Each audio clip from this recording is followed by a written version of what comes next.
మిత్రులారా నమస్తే. నేను మీ ప్రసాదమూర్తి. మనకు ఒక సామెత ఉంది కదండి, పిల్లికి చెలగాటం ఎలక్కి ప్రాణ సంకటం. అలా ఉంది ఇప్పుడు ట్రంప్ చెలగాటం మన మోడీ గారికి ఈరకాటం. ఎందుకు చెప్తున్నాను మీకు ఈ పాటికి అర్థమై ఉంటుంది. ఒకసారి మళ్ళీ మాట్లాడుకుందాం. మనం ఆల్రెడీ అన్ని పత్రికల్లో కూడా ఎడిటోరియల్స్, ఆర్టికల్స్ ఇదే గొడవ. ఈ ట్రంప్ ఏంట్రా బాబు భారత్కి తలనొప్పిగా తయారయ్యాడు అని. భారత్కి మాట అటుంచి ముఖ్యంగా మోడీకి చాలా తలనొప్పిగా తయారయ్యాడు అనేటటువంటిది అందరూ కూడా మాట్లాడుకుంటున్నారు. ఎడిటోరియల్సే వచ్చినాయి. ఇదిగోండి ఇందులో ఒక ఎడిటోరియల్ కూడా వచ్చింది.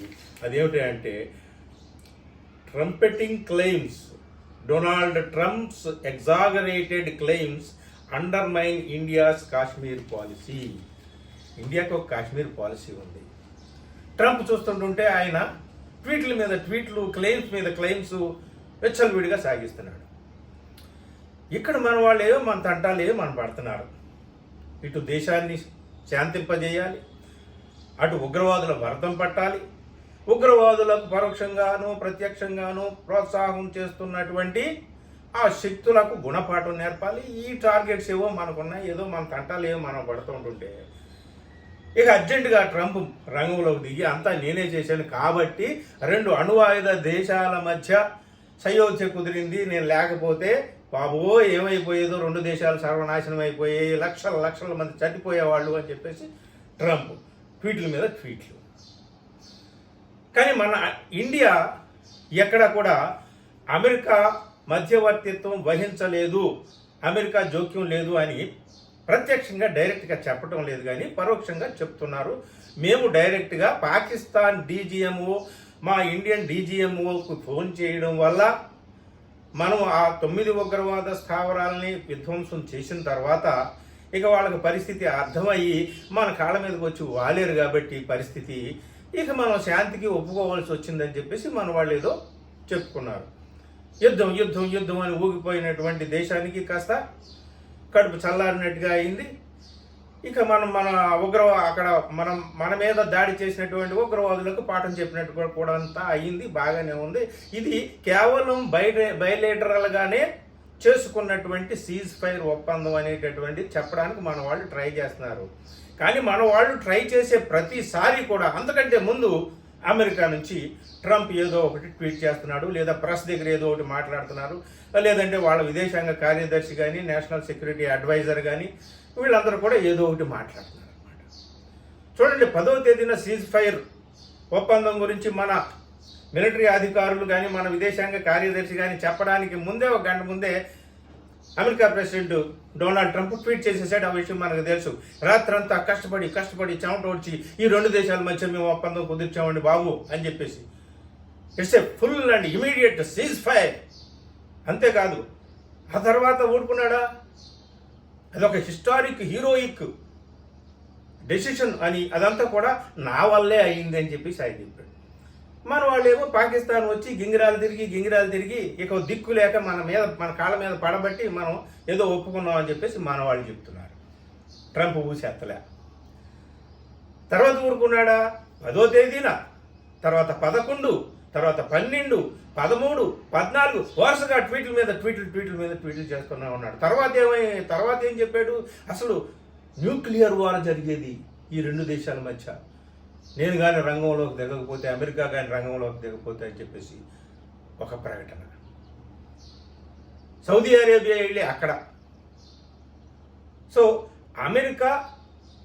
అసలు అమెరికా అనేది లేకపోతే, అమెరికా కాదు ట్రంప్ అనేవాడు లేకపోతే ఈ యుద్ధం ఆగేది కాదన్నట్టుగా ఆయన మాట్లాడుతున్నాడు. ఏం మాట్లాడినా ఇక్కడ విషయం ఏమిటయా అంటే, కాశ్మీర్ విషయాన్ని కూడా నేనే సెటిల్ చేస్తానని అతను చెప్తున్నాడు. ఇదొకటి. ఇంకొకటి ఎక్కడి దాకా వెళ్ళిపోయాడంటే, Pakistan president Shahbaz Sharif, Indian president Narendra Modi ఇద్దరు కూర్చొని డిన్నర్ చేయాలంట.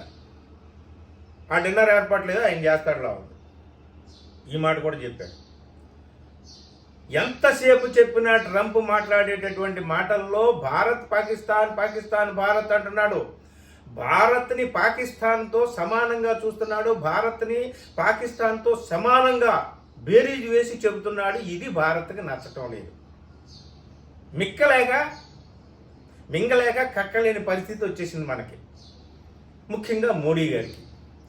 ఇవన్నీ కూడా అట్లా ఉంచి హైఫినేటెడ్ అంటే అదే భారత్ పాకిస్తాన్ రెండు అణువాయుధ దేశాలు, భారత్ పాకిస్తాన్ ప్రైమ్ మినిస్టర్లు ఇద్దరు ఇట్లా ఏం మాట్లాడినా భారత్ పాకిస్తాన్, పాకిస్తాన్ భారత్ అని మాట్లాడుతున్నాడు అనమాట. ఈ హైఫినేషన్ ఏమిటి? ఇప్పుడు ఎస్కలేషన్ కాదు, హైఫినేషన్ గురించి ఫైట్ చేయాలి మనం అని చెప్పేసి పరిస్థితి వచ్చిందనమాట. మోడీని అందరూ కూడా వేలెత్తి చూపిస్తున్నారు, ముఖ్యంగా ప్రతిపక్షాలు, అంతకంటే ముఖ్యంగా Rahul Gandhi Congress party.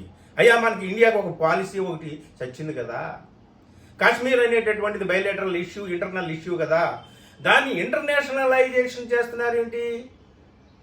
Trump is making that internal issue as ఇంటర్నేషనలైజ్డ్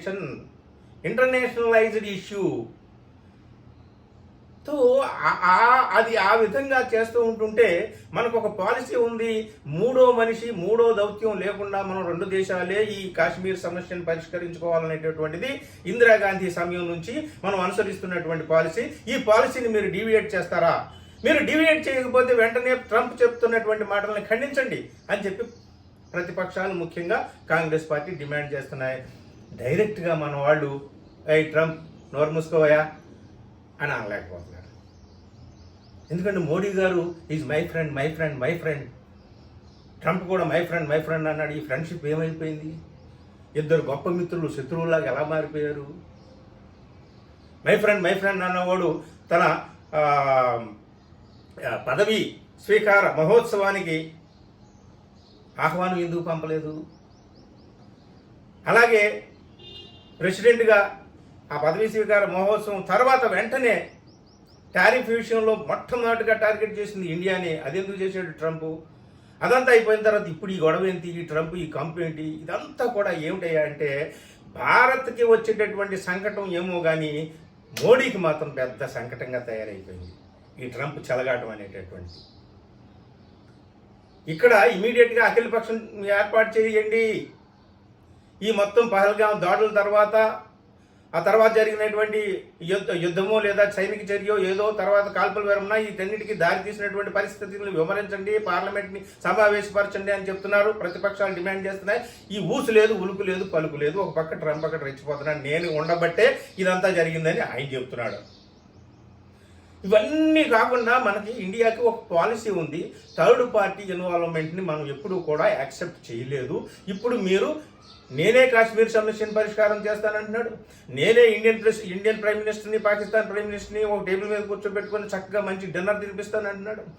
నేనే రెండు అణు ఆయుధాలు ఉన్నటువంటి దేశాలని శాంతింపజేశాను అని చెప్తున్నాడు. అసలు ట్రంప్ లేకపోతే ఏమైపోయేది భారతదేశం అనేటటువంటిది వస్తుంది. అంటే కాశ్మీర్ సమస్య కూడా ఇప్పుడు ట్రంప్ చెప్తే ఏం చెప్తే అది వింటారా మీరు అనేటటువంటిది వేలైతే అందరు చూపిస్తున్నారు.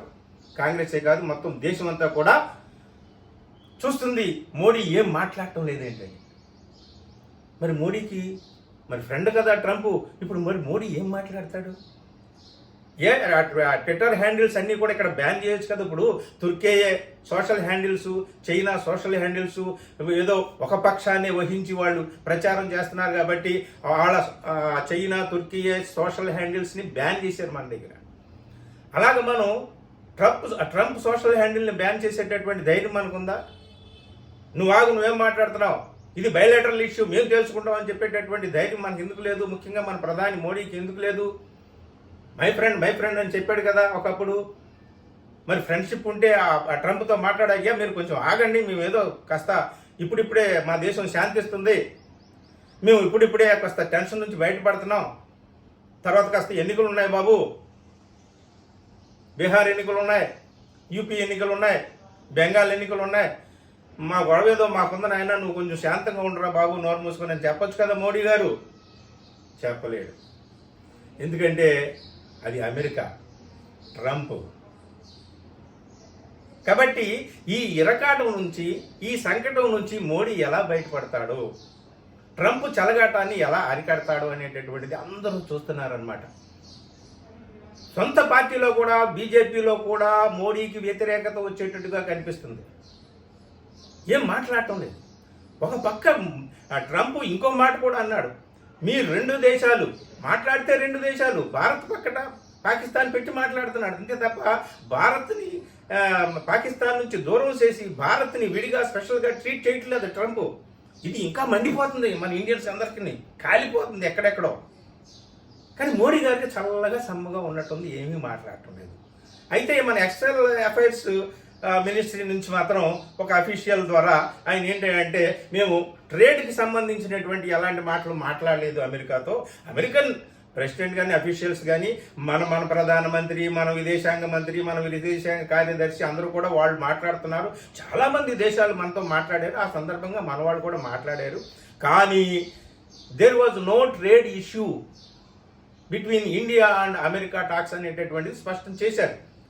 కానీ ట్రంప్ ఏం చెప్తున్నాడు, మీ ఇద్దరు భారత్ పాక్ చెప్తున్నాను, హెచ్చరిక చేస్తున్నాను, ఏమిటనుకుంటున్నారో, stop stop stop stop the war, otherwise we will stop the trade, ఇట్లా చెప్పాడు. ఎలా ఆపుతావు ట్రంప్ని?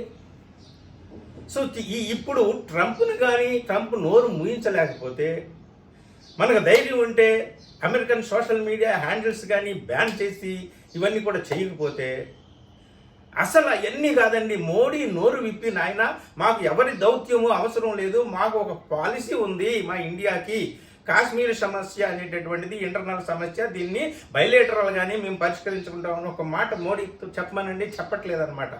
ఏమిటి ఇరకాటం, ఎందుకు ఈ సంఘటన ఏమిటి అనేటటువంటిది అర్థం కావడం లేదు. మోడీ గారు ఈ విషయంలో ఏం చెప్తారు ఏమిటి అని దేశం అంతా ఎదురు చూస్తుంది. మొత్తానికి మాత్రం ప్రస్తుతానికి ట్రంప్ అయితే ఫుట్బాల్ ఆడుకుంటున్నాడండి ఇండియాని, ముఖ్యంగా మోడీనే అని చెప్పాలి. అందుకని ఆయనకి ఇంట బయట అంతా కూడా వ్యతిరేకత వస్తుంది. దీని నుంచి మోడీ ఎలా బయటపడతాడా ఏమిటి అనేటటువంటిది మనం ఎదురు చూడాలి. ఇది మిత్రులారా ఈ వీడియోలో మనం చెప్పుకునేటటువంటి, నేను చెప్పాలనుకున్నటువంటి విషయం. ఇది మీకు నచ్చితే మిత్రులకు షేర్ చేయండి, అలాగే నా ఛానల్ని సబ్స్క్రైబ్ చేయడం మాత్రం మర్చిపోకండి. Thank you.